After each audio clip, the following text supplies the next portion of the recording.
Hi, I'm Tim. Welcome to our channel and thanks for logging on. If you enjoy these videos, do me a favor and subscribe to our YouTube channel right here at Watchbox Reviews. I'd really appreciate it personally. Plus, I'd be able to send videos like this to your inbox as soon as tomorrow morning. If you like this watch, it's available for purchase on thewatchbox.com. Buy, trade, and sell luxury watches with over 1,700 listings live on thewatchbox.com. And today we're discussing a 2013 limited edition of 88 pieces. Though not officially a Lamborghini co-branded watch, this one is robustly a product of the L Evolution line that often worked closely in sync with Lamborghini stylists during the roughly one-decade-long Blancpain Lamborghini alliance that started in late 2008. Now, the timepiece on my wrist is 43 millimeters across the round of the case. Blancpain claims 43.5. I measure 43, and I'm sticking by my guns. The watch is relatively slim with a double-stepped full carbon fiber bezel. You can see it easily slides beneath a dress cuff at 13 millimeters thick. Lug to lug, it's a big watch. Make no mistake, 52.5 millimeters across the wrist, but comprised almost entirely of titanium, sapphire, and carbon fiber. The watch wears so light you could easily be mistaken, eyes closed, for guessing it's about a 39-38 millimeter watch. It's that light. Many fascinating motorsports-derived materials used on this watch. Let's start with the most basic. You can see that the carbon and titanium case gives way to a carbon and Alcantara strap. Now, Alcantara is a bit of a miracle material.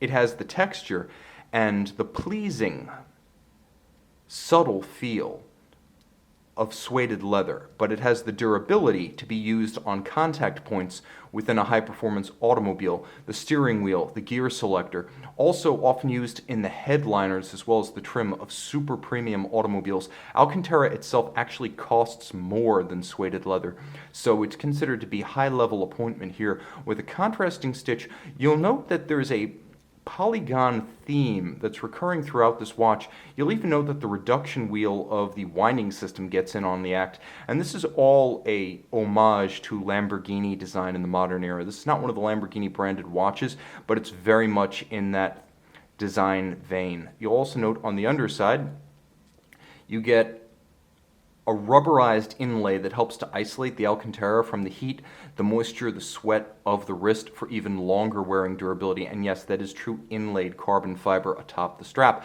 The clasp is nicely made. Again, materials fusion that would do Hublot proud. You have a twin trigger release for the double deployant titanium clasp, and you can see it's an impressive piece. Definitely not going to open by accident, and because it's relatively low in profile, it maintains a lot of the inherent elegance of an old-school pin buckle while giving you the security and peace of mind that comes with a full looped deployant. You'll also note that it is set with a screw, so once you find your sweet spot, kind of like a custom molded shell for a race seat, this one is precisely tailored to your geometries. Moving back, you can see that the strap is nicely bolstered with a sheer side as it approaches the lug, and the lug is a combination of satin finish exterior and a media blasted hollow. There's a hollow portion inboard that helps to break up the sweep of titanium on the flank, and it also offers a tonal contrast with its blasted surfacing against the satin finish of the case flank as well as the lugs. Now, you will note that the case has a very strong geometry about it. This element, and you can see it's recurring, is sort of a fusion of traditional Blancpain design in the Le Mans and the 50 Fathoms families with the Lamborghini geometric design elements that are in evidence throughout. You'll also note that the tonal contrast between carbon fiber and the satin finished titanium is superb. It never looks like a monolith on your wrist. The crown is somewhat tapered, and it is a screw-down crown. The watch has 100-meter water resistance to look a little bit like the center lock bolt of a Lamborghini Trofeo racer. You'll also note that the carbon fiber itself has a glossy gleam. In addition to being a different kind of material, it also has a different finish, being robustly lustrous in a way that the titanium by itself is not. Now, we can get close to this watch and really drill down on the details of the dial, because this is an impressive dial. You'll note A few shocks of orange stand out in stark relief against the black base. There is a metallic frame that sort of sits atop a carbon fiber base, this carbon being matte finished and far more muted as well as glare resistant than the bezel itself. There is plenty of luminescent material, and you'll note that all of the indices are more than just dots of lume. They are polished and applied white gold indices that contain lume. Yes, there will be a lume shot at the end of this video, so stay tuned. Now you start up the chronograph and immediately you realize that this is no ordinary chronograph. It is a flyback. This 88-piece limited series gives you perhaps the best motorsports-oriented version of the chronograph with the ability to quickly reset and restart rather than having to go through the whole rigmarole of stopping, resetting, and restarting. When your car crosses the line, you start timing the next lap just like that. And if you're simply watching as a fan, this just makes the sport more fun and perhaps even a little bit more engaging. Now, in addition to the tonal contrast of the materials and the pop of the orange, I believe we need more orange watches. You'll note that the framed double-digit date, the grand date that is in the enormous title of this watch, Blancpain L Evolution Chronographe Flyback Grand Date Limited Edition. It features a digital odometer style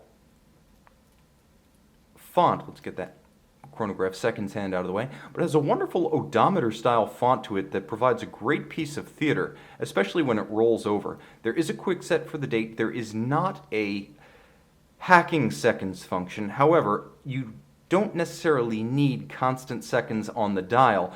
Though you can't quite stop the seconds hand, you can treat the chronograph as your seconds hand and essentially just synchronize to a reference time that way.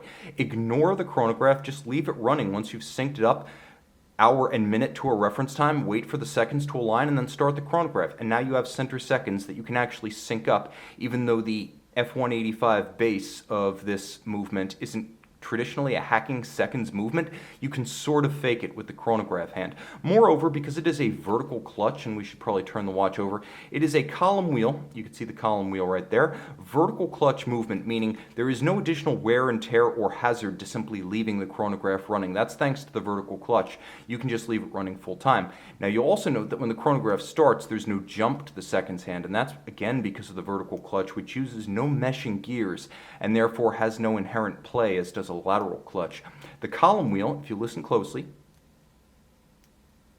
the column wheel makes the watch a tactile pleasure to use, and you can actually see the column wheel interacting with the horns and levers of the chronograph mechanism. Based on the 1185 and F185 flyback variant, this one's actually called the F68F5 automatic, 35 joules unidirectional automatic winding, nicely hand finished and adjusted in a chronometer busting 6 positions. 40-hour power reserve, you've got the vertical clutch, the column wheel, a 21,600 vibration per hour beat rate, exquisite hand-finished bridges, and a handsome dressage brushed grain across the bridges. You'll actually note that there's a blasted finish to the skeletonized rotor, and this is an absolutely sensational looking PVD gray movement that is self-consciously styled in a way I love. It's not simply a work of watchmaking art and engineering virtuosity. It is designed to be just as much fun as the dial side of the watch. Again, look at that reduction wheel in the winding system. It's actually cut out using the spoke pattern of a Lamborghini Aventador wheel. All of the screw heads are black polished with chamfered slots. This is good stuff, guys. And again, 100 meters water resistant, though this is a trackside sports watch. Throw it on a water resistant band. This one's not afraid to get wet and wild in the summer. This is quite simply a race season fun watch, whether you're watching the competition at Daytona Speedway or you're lounging on the beach at Daytona Beach. This is your all-around fun watch for the summer of 2018. Gear up with this Blancpain on our website. And what is a motorsports-themed watch suitable for 24-hour enduros without luminescence? As you can see, this L Evolution is robustly luminescent, an absolute blazer. You can even see the subdials are lumed. Handsome, distinctive, and feather light on the wrist. You can see and own this one on thewatchbox.com.